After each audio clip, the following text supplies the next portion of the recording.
With the heavy snowfall received this winter, the potential for significant flooding across many areas of Minnesota this spring is a cause for concern. However, here in the Northland, forecasters expect spring water levels to be around average.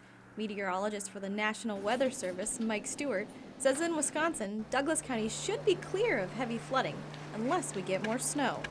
In the Twin Ports area along the St. Louis River, flooding is unlikely if we receive normal precipitation and normal temperatures over the next 2 to 3 weeks. However, if we get more precipitation, more snowfall or rainfall, that could change. The water levels are measured by using cooperative observers who take daily temperature and precipitation readings.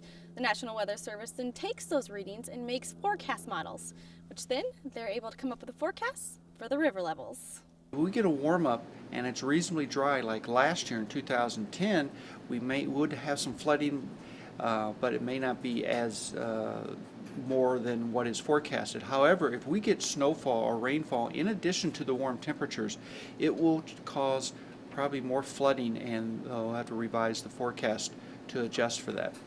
The greatest concern is in central and southern Minnesota. The National Weather Service is predicting rivers in some areas could surpass 2009 and 2010 crest levels, setting national flood records. Yes, down in central and southern Minnesota, especially on the Minnesota and Mississippi rivers, we are looking at possible record flooding due to the high content of water that's in the snow around there. So it's likely there will be some major flooding in addition to record flooding in that area. So people down in those areas need to be really aware of what's going on and watching the river.